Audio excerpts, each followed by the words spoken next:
Melody chocolate तोंडात टाकलं की विरघळतं. प्रत्येक भारतीयाची पसंत असणारं हे चॉकलेट सध्या चर्चेच्या केंद्रस्थानी आहे. अखेर मेलोडी इतनी चॉकलेटी क्यू है असा प्रश्न प्रत्येक जण विचारतोय. अहो, हा मुद्दा सध्या इतका गाजतोय की देशाच्या राष्ट्रीय नामांकित वाहिन्यांवर दाखवला जातोय. चर्चा ही मेलोडीची आहे की मेलोडीची? पंतप्रधान मोदींचा इटली दौरा एवढा का गाजला? आणि या सगळ्यात फायदा मेलोडी तयार करणाऱ्या पार्लेजीचा नाही तर भलत्याच कंपनीचा झालाय. आज आपण या सगळ्या मुद्द्यावर सविस्तर चर्चा करणार आहोत. नमस्कार, मी अक्षता. आपण पाहत आहात मुंबई आउटलुक. महासत्ताक देश बनण्याची स्वप्न पाहणाऱ्या भारतात आज बेरोजगारी आहे, वाढती महागाई आहे, अजूनही जातीभेद आहे, अपुऱ्या वैद्यकीय सुविधेमुळे आजही कुणाला तरी आपला जीव गमवावा लागतोय. महिलांच्या सुरक्षेचा प्रश्न ऐरणीवर आहे. पण या मुद्द्यांपेक्षा मेलोडी इतनी चॉकलेटी क्यू है हा प्रश्न जरा जास्तच महत्वाचा आहे, नाही का? तरुणाईपासून ते प्रसार माध्यमे मोदी आणि इटलीच्या पंतप्रधान जॉर्जिया मेलोनी यांच्यावर रील्स बनवण्यात गुंतलेत. पंतप्रधान नरेंद्र मोदी हे 5 देशांच्या विदेश दौऱ्यावर होते.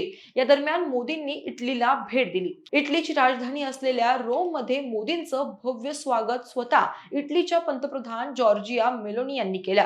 एवढंच नाही तर पंतप्रधान मोदींनी मेलोनी यांना पार्लेचं प्रसिद्ध मेलोडी चॉकलेट भेट दिलं, ज्याचा व्हिडिओ मेलोनी आणि मोदी या दोघांनीही सोशल मीडियावर शेअर केला आणि काही क्षणातच या व्हिडिओनं सोशल मीडियावर धुमाकूळ घातला. या व्हिडिओवर लोकांनी जो कमेंट्सचा पाऊस पाडलाय त्यावर चर्चा न केलेलीच बरी. तर हा इटली दौरा भारतासाठी महत्वाचा का होता ते पाहूयात.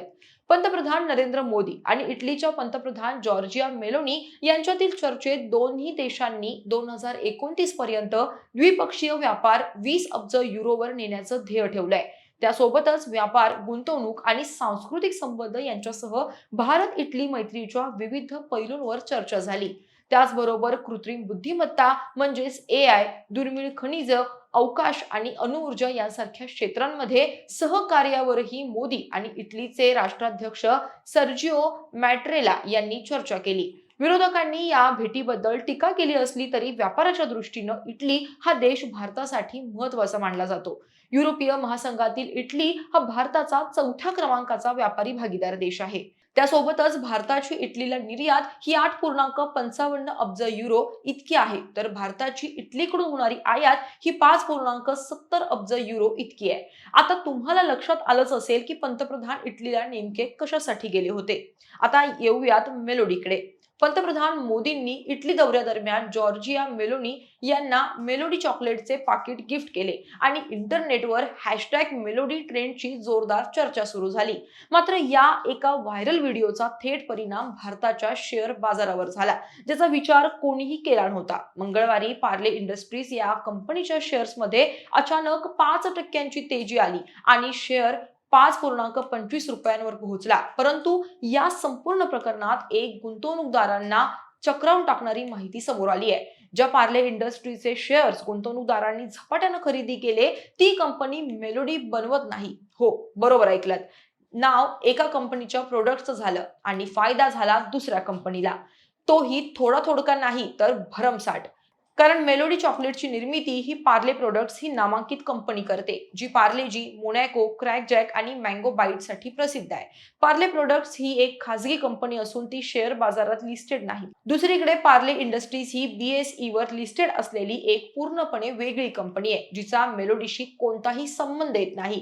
केवळ पार्ले नावाच्या साधर्म्यामुळे गुंतवणूकदारांनी चुकीचे या कंपनीचे शेअर्स खरेदी करायला सुरुवात केली. पार्ले इंडस्ट्रीज प्रामुख्याने रिअल इस्टेट, पायाभूत सुविधा आणि पेपर कचऱ्याचे रिसायकलिंग या क्षेत्रांमध्ये कार्यरत आहे. या कंपनीचा पूर्वी पार्ले बिस्लरी ग्रुपशी संबंध असला तरी आता त्या समूहाशी तिचा कोणताही संबंध उरला नाही. केवळ सोशल मीडियावरील ट्रेंड्स आणि व्हायरल बातम्यांच्या आधारे गुंतवणुकीचे निर्णय घेणे किती जोखीमपूर्वक असू शकतात याचं हे मोठं उदाहरण आहे.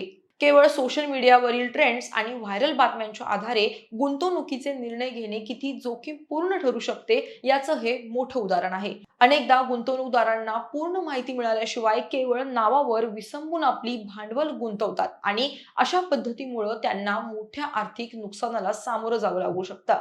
पार्ले इंडस्ट्रीजच्या शेअर्समध्ये आज 5% वाढ झाली असली तरी भविष्यात ही कंपनी मोठ्या तोट्यात असल्याचं सांगितलं जात आहे. गेल्या 3 महिन्यांमध्ये या कंपनीचा शेअर हा 41% घसरलाय, तर 6 महिन्यांमध्ये गुंतवणूकदारांचे तब्बल 46% नुकसान झाले आहे.